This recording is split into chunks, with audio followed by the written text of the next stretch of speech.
Oh man. Oh. Hello. Hey, hold on. Before she give y'all the introductions, before she do what she gotta do, 1 second.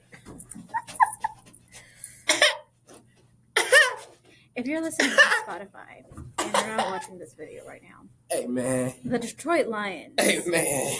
made sure that the Texans Hey, man. knew who the Lions were yesterday. The Saints did too. They made sure these Falcons knew they weren't here to play.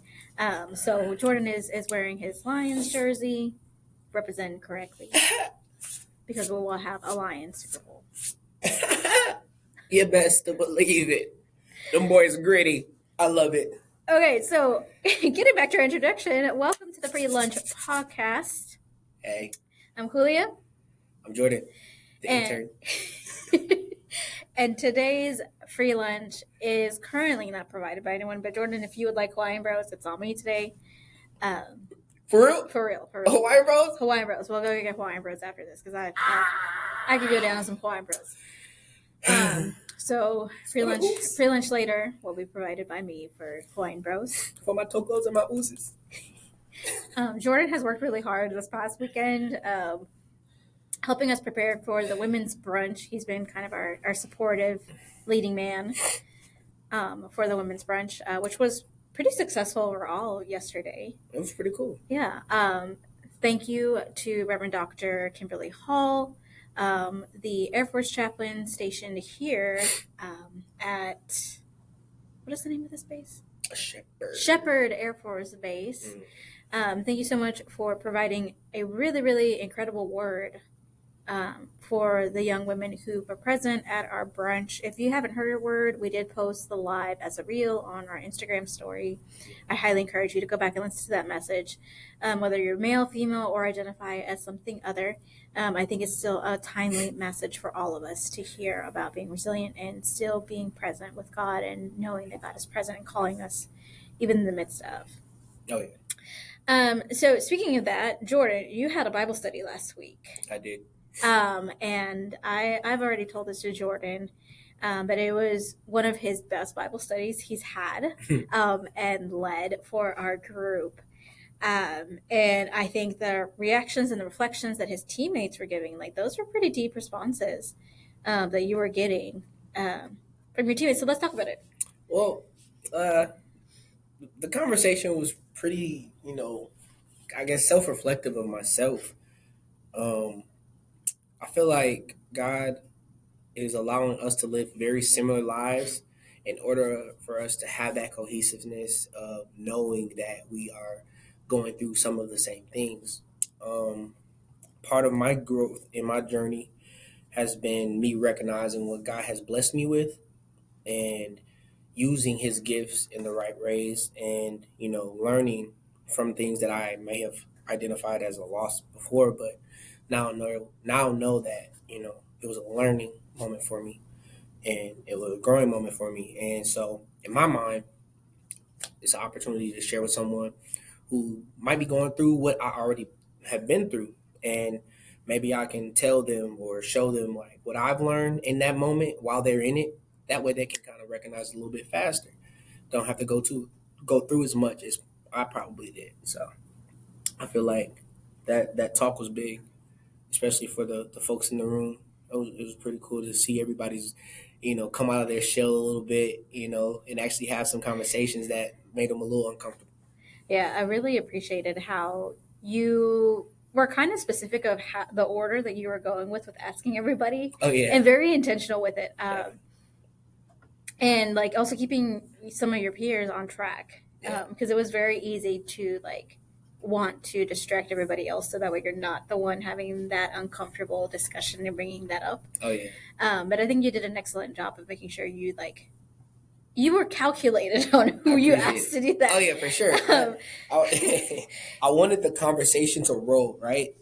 And I understood that if I have Janae go first, then the conversation might not roll because someone might feel like, okay, well, she said this, I don't want to come after that. Yeah. And then I knew if I got Cheyenne to go first, then I could probably get Eman to go. I could probably get Caleb to go, right? Because Cheyenne's a little, she's a little, reserved. So if I could get her to go and she's reserved, I can get Caleb to go. He's reserved. I can get Chris to talk. Right. Right. And so my whole thought process was literally get the folks that don't talk to speak, Mm-hmm. and then everything will kind of snowball. And it did. Yeah. And I think, like, without talking about what everybody had shared in that space, because it stays being a safe space for the conversations that were had, I think you had a teammate that came in that you weren't even expecting him to show up. Facts. You weren't even you weren't even expecting him. I was surprised. But he still had some very deep moments. Yeah. That I think goes to show that, like, your story and the way that you've been reflecting about, your final moments and the ways that you are in your space,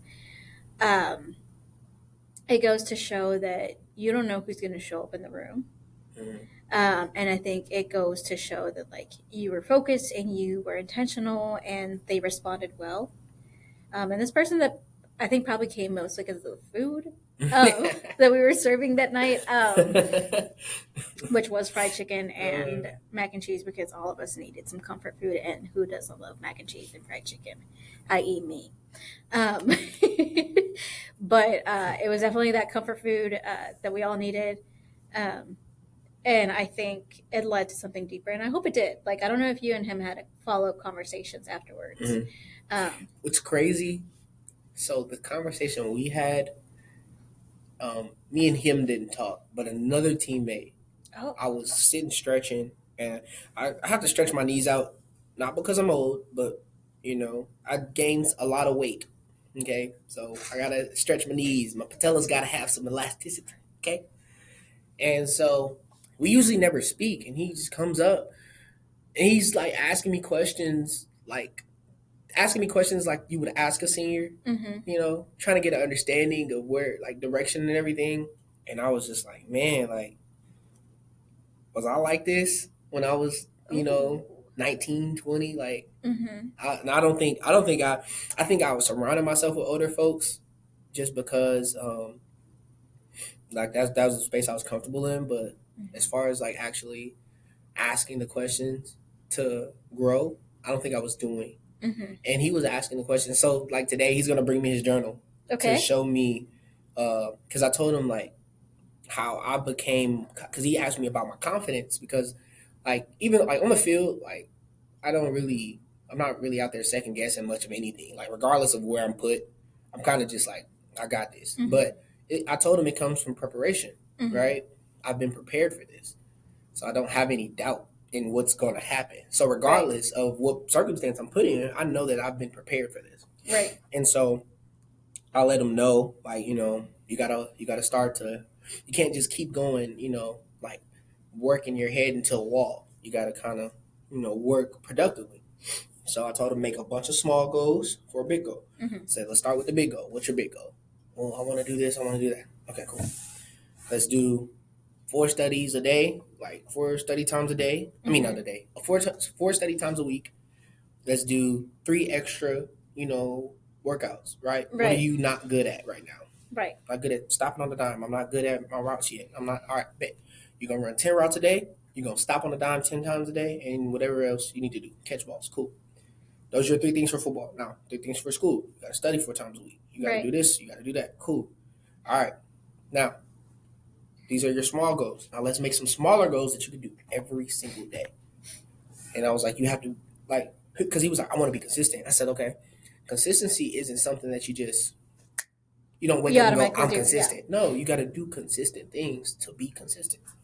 So yeah, we had a really deep talk, and I told him about, like, your confidence can, like, most definitely come from God, and most of the time when you are as confident as can be, you trust that God has you. So you got to trust that God got you. Right. And so I asked him about his prayer life and asked him about how he's growing in his faith, and yeah, and that's an area where you can start working on consistency. Because I think, like, trying to find ways to be consistent in your prayer life is sometimes one of the harder things to start. Yeah. Especially when you don't have an active prayer life. Yeah. Of, like, okay, some people will think, oh, I just need to find a time, a specific hour. I'm going to sit down, I'm going to clasp my hands together, and I'm going to pray. Yeah. And it's kind of like, we were having a conversation this weekend of where you're like, oh, I got to start teaching Jazz how to pray. Of like, where do you start? Yeah. You know, and like, what habits do you begin teaching yourself? You know, whether you're the parent teaching your almost 1-year-old or wild, crazy. you're almost 1-year-old, or it's a like you're a now 20 something adult, and you're noticing, oh, my prayer life like is lacking.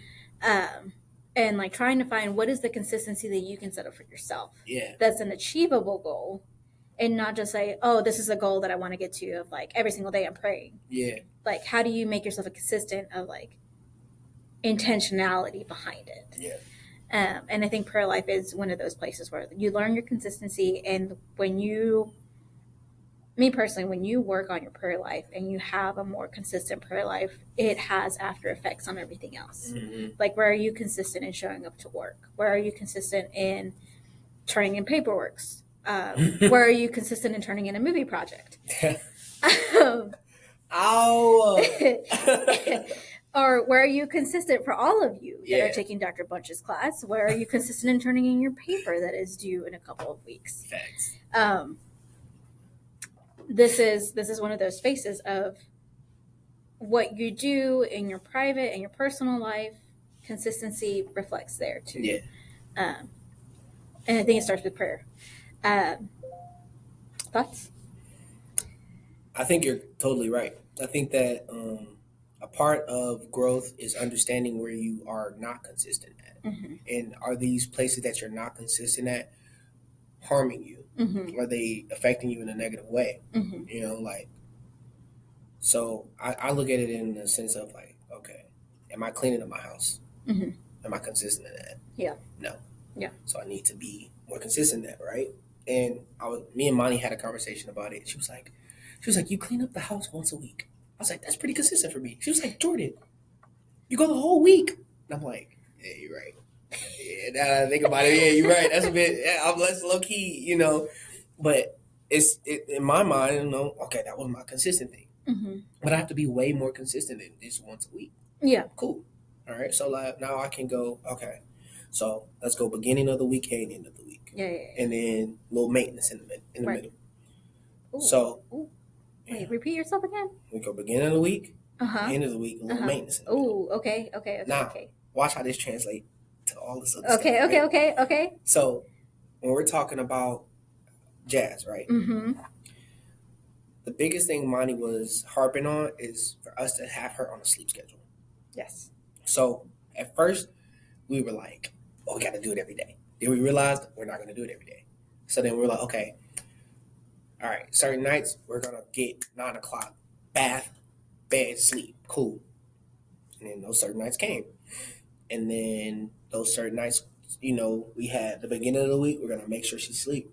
In the middle of the week, you know, life's going on, because this is earlier on when we got class and everything. Right. Okay, life's going on. We might not be able to get her to sleep at that time, but we're going to try. Cool. Right. And then when we get to that end of the week, when it's Friday, Saturday, and we ain't got to get her to sleep. Now, Jazz sleeps majority of the night. She might wake up once at this point. Like, she's sleeping, you know, pretty consistently. But that became, you know, something that we kind of stacked upon. It wasn't something like we just, oh yeah, we're perfect at putting the seatbelts on. And then when you flip it into your spiritual life, you can have your space set up to where it's like, what am I doing every day? You know, what is it that I'm doing every day? Can I pray while I do that? And I see it as that because what do I do every day? I walk to class. I walk to practice. I walk to practice. On that walk to practice, I can talk with God.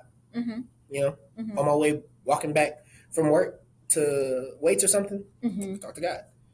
If I'm brushing my teeth, I can still do that. Yeah. So finding the consistency, I think when we're talking about our flow of life, our consistency sometimes has to break the flow of life. Where it's like, okay, I can't keep doing stuff this way. Yeah. But in some cases, you can keep doing stuff the way you're doing it, and just add a little bit to it. Yep. You know, and just let it stack. That's good. And I think like also one thing with like the consistency and like also going back to your Bible study is like accountability and who holds you accountable. Yeah. And I think I've asked this before, like when I've interviewed people, is like, who is your accountability system? Mm-hmm. And I know, like with us as a Wesley team, we've recently started working on a new accountability system. Yeah. Within our team. Yeah. And I think I noticed that in your Bible study, like as you're making calculated, callings of who's going to get to go where, you're also holding each person accountable to know, like, okay, eventually I'm going to have to speak or say something. Yeah. Or have the choice to not say something, right? Because there were people in some of those questions that you were asking that they didn't feel comfortable answering them, and they said, no, I don't want to do this. But you still put that accountability in their hands to choose. Yeah. So, and I think that's reflecting now in your teammate who was having those conversations, and you're asking yourself, well, okay, would me as a 19-year-old have asked this for my growth? Yeah. So I guess that for me, like, is putting me in this like wild long string mindset of who at 19 for you was part of your accountability system. Oh, I got him. So we had Brendan Scott. Okay, we had Brendan, and then we had Stat. Then we had Rod. 4K. When I was in JUCO, I had some real dogs with me. Like Mike, when I tell you, like, they would tell me what I needed to hear versus what I wanted to hear, and they keep it real with me. They'd have my back, and even now, like, we're 1,000 miles away from each other, and we still checking in on our prayer life, still checking in on how we're doing spiritually, still checking in on how we are growing as men. Like, those were my accountability folks. That was my circle of accountability when I was in JUCO.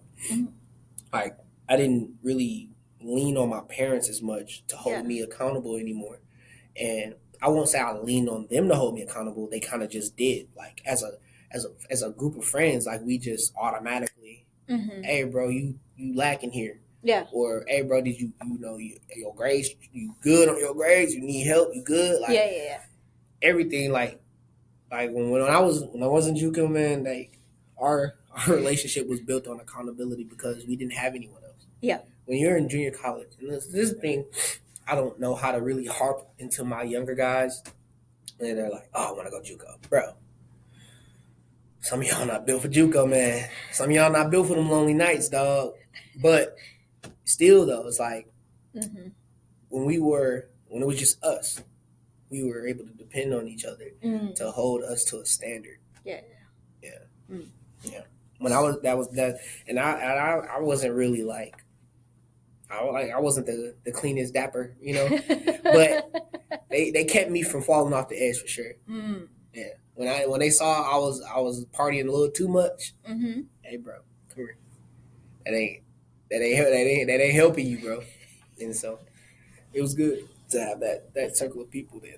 And it sounds like you still got them. Absolutely. You got them now. So speaking of that, what is your theme for this Bible study? Because I feel like you're leaning into that a little bit more for this week's Bible study, right? Yeah. It's going to be turning the page, starting your new chapters in life. Again, it's just personal for me, right? And I think that when I first did the Bible studies, I was trying to like make it appealing for everyone and find like some story for people to all relate to. But I kind of started to realize, like, doesn't matter what story I pick. It's like God's going to speak through me regardless. So I might as well make it something that I understand, that I can articulate. Yeah. And I can articulate me pretty well. Hey, everybody has their different style for Bible studies. Yeah. But I think, you've already shown me the preview of what you're going to start your Bible study with, which I think like is why I said like, oh, your accountability thing. Cause like what you're starting Bible study with, and I'm just giving people a teaser now of the way what you're starting it with does relate in a way to like your accountability, your people, the folks that you surrounded yourself with, and what has led into that journey. And now how you're responding to it and how you're about to exit. Yeah. It'll be a testimony. Yeah. It'll be and it'll be a little bit different from last week. Mm-hmm. I'm gonna keep it organized, just the same, but it'll be a little bit more, a little bit more talking on my side, a lot more questions, Mm-hmm. and kind of just expressing the understanding that it takes to move forward. Ooh, okay. You got to have a connection with God to move Mm-hmm. forward. When we're talking about the Sodom and Gomorrah thing with the whole, the Mm-hmm. pillar of salt, there's a certain trust that you have to have when God says, Yeah. And don't turn back. and God has been telling me to move. Mm-hmm. He's been telling me to finish. He's been telling me to get done. You're almost there. You're almost there. You're almost there. And I Knocking will on be the there with door. an air horn on Saturday. Knocking on the door. And your I parents and mean, I will be the loudest ones in the stadium. But that is gonna be so cool. Oh my gosh, like the coach I had on my first football game is gonna be here for my last college game. how does that feel for you? What does that mean for you in your turning of the page? It, it gives me kind of like what's the word I'm looking for? Like a peace with it. I'm so okay with everything now. Mm. Like everybody, like I think I spent a lot of time playing college football simply because I love it, but also wanting to Yeah. be loved while doing it. Mm-hmm. And when we talked about, we had that conversation about me being more valuable than a football player.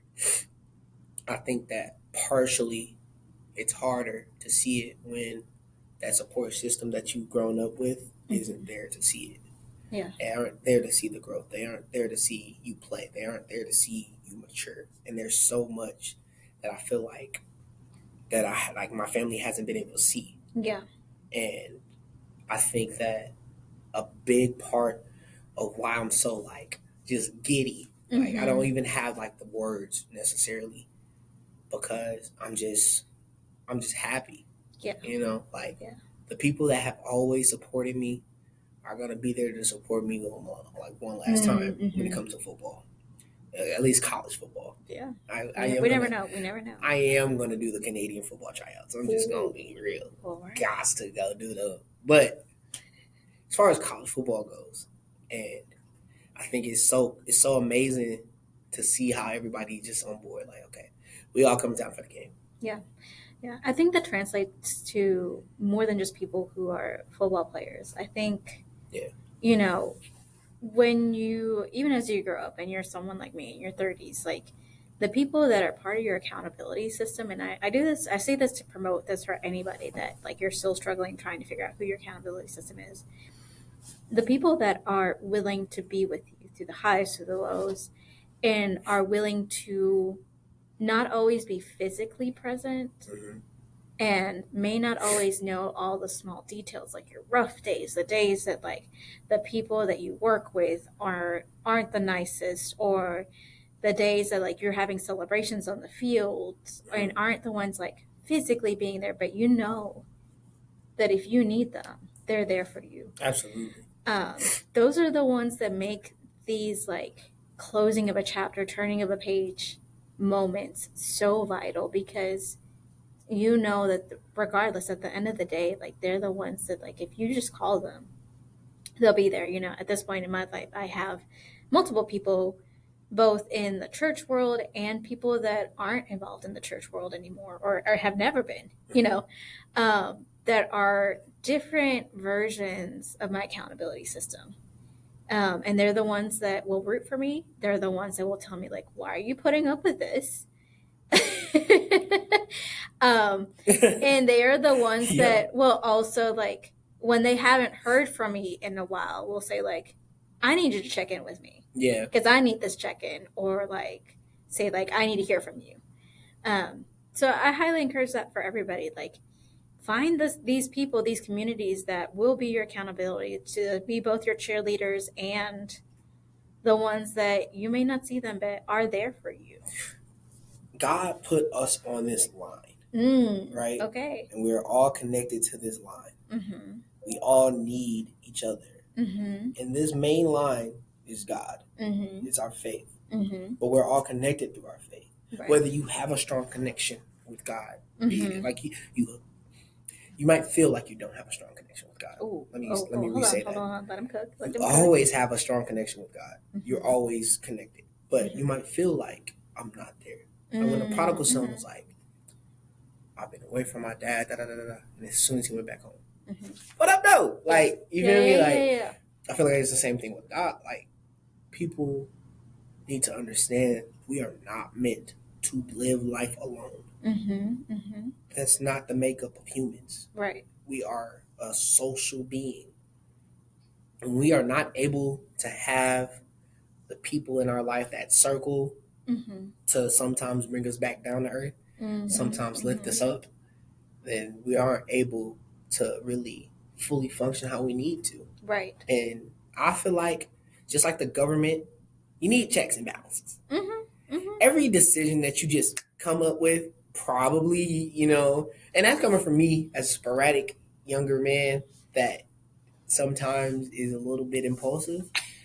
Sometimes I gotta go fact check what I'm doing. Hey, am I tripping Yep. Yep. with Yep. this Yep. Yep. plan Yep. I'm Yep. Yep. doing? Yep. And sometimes like they be like, hey, yeah, relax. Like, watch this. This is how my account. This is how my circle work. Right. I know that if I have a business plan, Okay. I'm gonna call Jelani. I'm gonna call Sine. I'm gonna call Kanisha. And I'm gonna talk to Mani about budgeting and all that other stuff. But I'm gonna talk to them three for three different reasons. Right. Mm-hmm. Kanisha don't care either way. If it's a bad plan, she gonna let me know, Mm-hmm. right? But she will also keep me positive. She Okay. has a Okay. great Okay. balance. Okay. Jelani is not balanced. He's gonna tell me not to do it, right? He's gonna find everything that's wrong with the plan and be like, "Have you considered this being bad? Have you considered this being wrong?" Okay. Tanae is gonna be like, "You can do it." Okay. Okay. So it's all checks and balances because I Okay. know, Okay. okay, Sanae's gonna tell me I can do it. Jelani's gonna be like, hey, weigh your options. And Kanisha's gonna be like, okay, let's look at this, let's look at that. You probably can, you probably can't, given this. And when it comes to like just in general, like they're gonna let me know if I'm tripping. Like, Yeah. hey, you was being disrespectful, or hey, you ain't thinking that through. Like, Yeah. and it's like And what I like is like money is there for budget. money is there to keep me whole. Uh-huh. When me and Monty are like this, I'm like this. Uh-huh. And we're together, Mm-hmm. I'm a lot more straight line with it. Like I'm more focused. There's some we're not gonna get into that. We're not gonna get into that. There's for another so episode. many layers of why this woman is the woman for me. But she plays a major role in my life as far as like when I think of someone who has a standard for my life Mm-hmm. and holds me to the standard I have for myself, Mm. but also gives me grace. Mm-hmm. Oh man, Mm-hmm.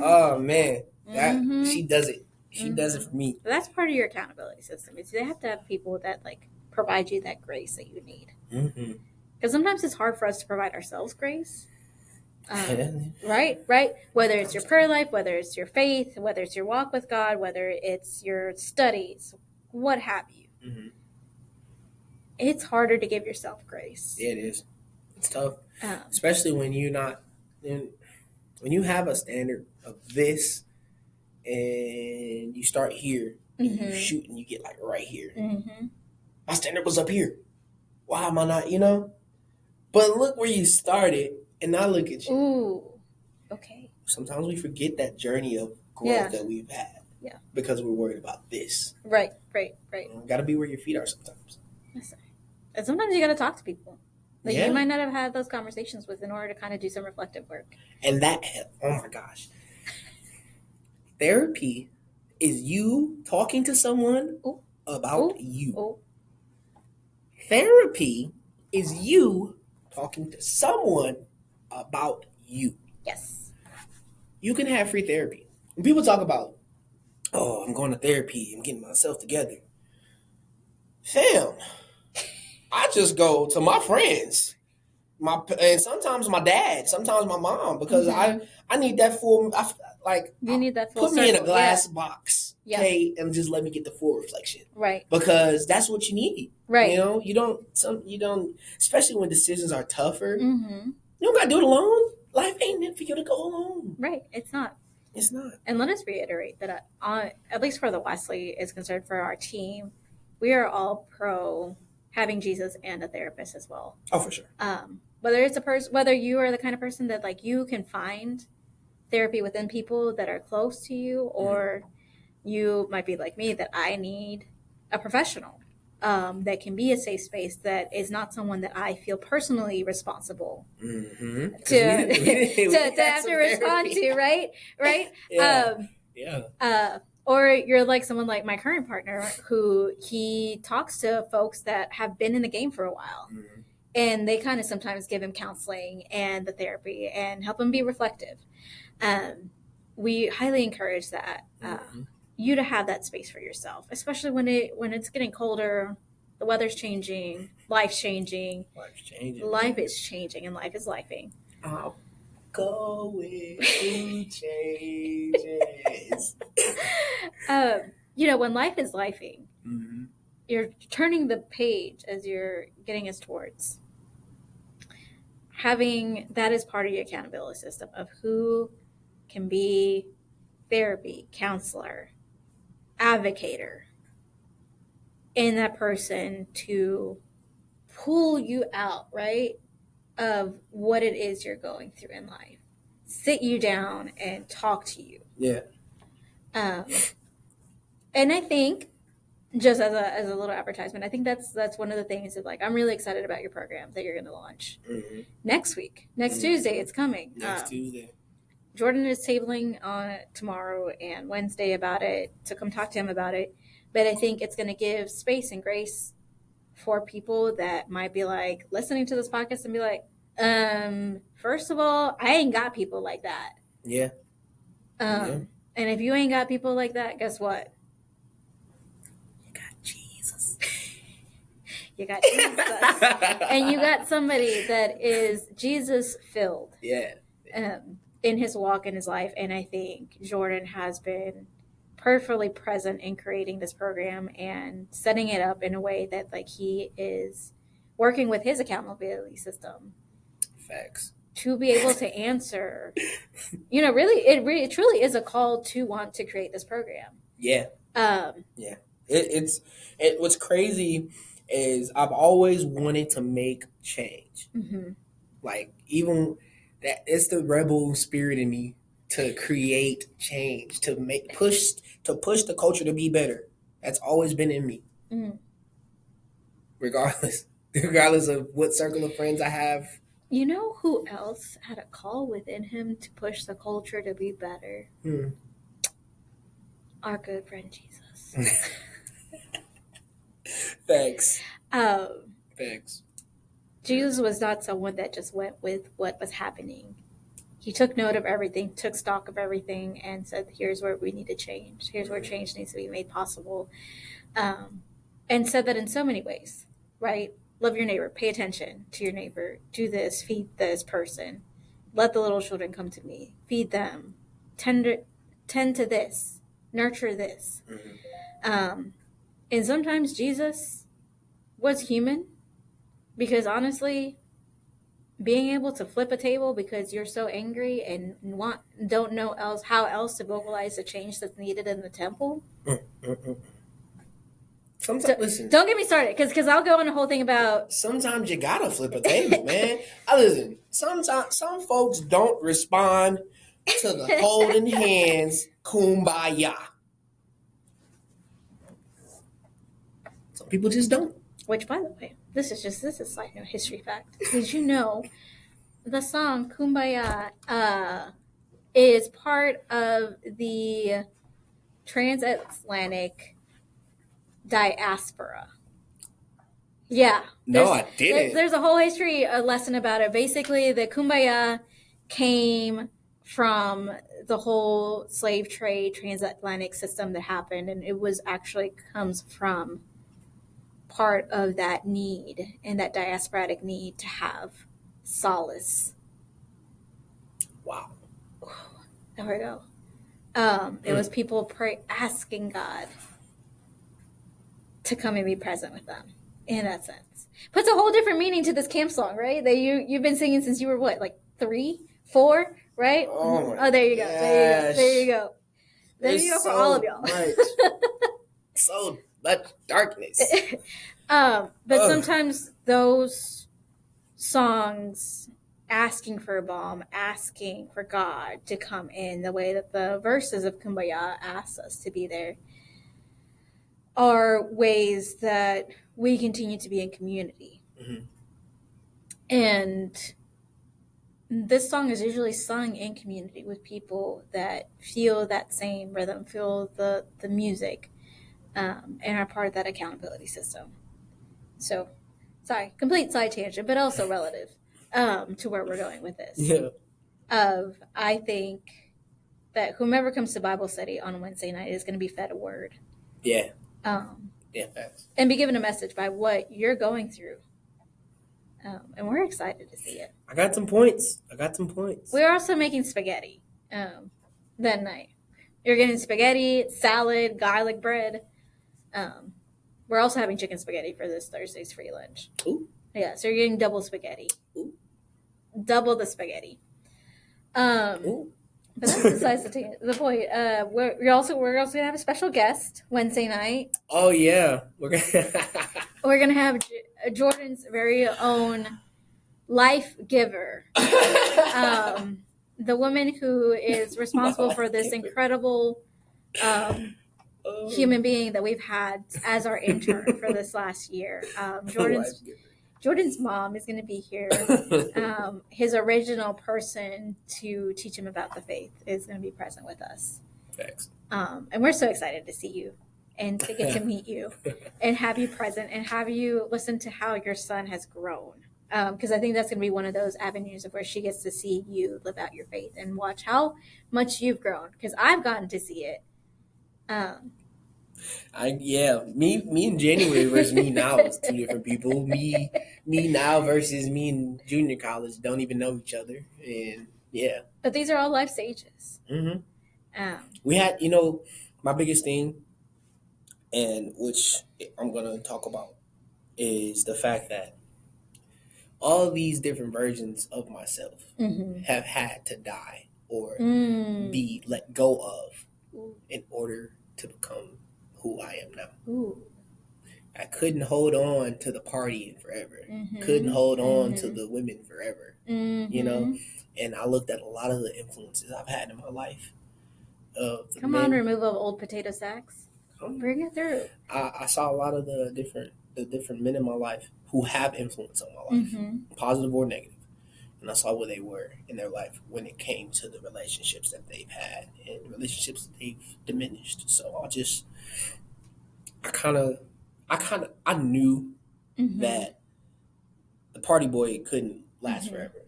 And I didn't want to be the guy in his 40s asking, what's the move? Right.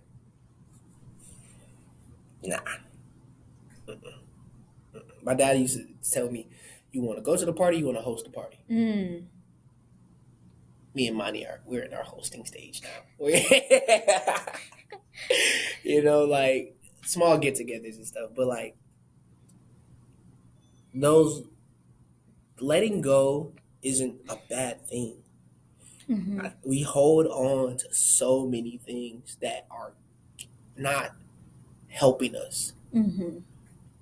But when you really sit and reflect on yourself, reflect on the life you're living, and you really, you be real with yourself. Like me and Monty would have a conversation. And I'm like, you know what's wrong. I started with, you know what's wrong with you.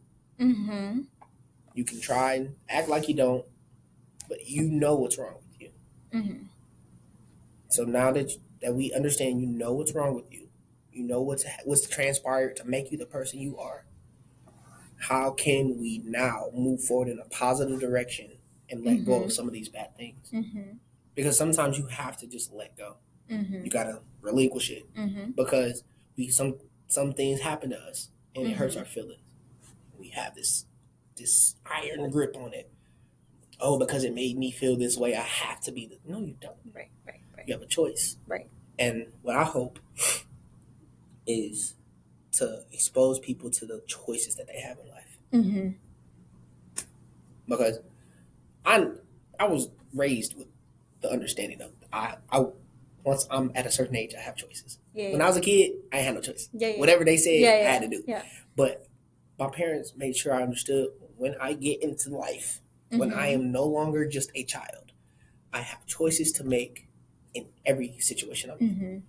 And I can choose to, you know, make right decisions or I can choose to make bad decisions. Right, But I know the difference. right, You always know the right, difference. So, right. It's it's that space of like when you're rebirthing yourself or renewing yourself or yeah. as they Yeah. say, like removing of the old skin cloths that you have. It's not, some people sometimes think it's about baptism and like being reborn again and all these things, but Mm-hmm. sometimes like that rebirth has nothing to do with being baptized again, which we would discuss it at a Yeah. different point.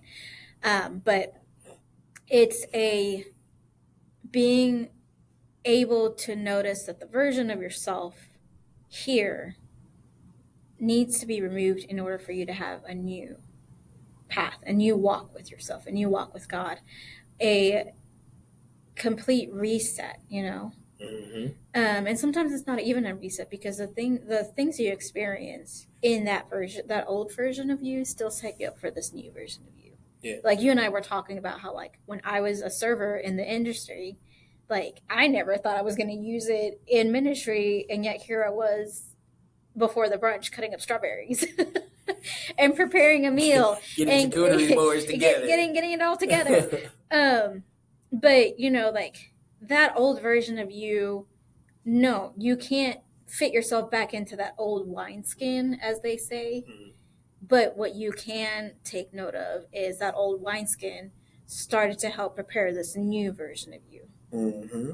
The reason why you can't go back is because you don't fit that anymore. You don't fit that mold anymore. I ain't that. This ain't that.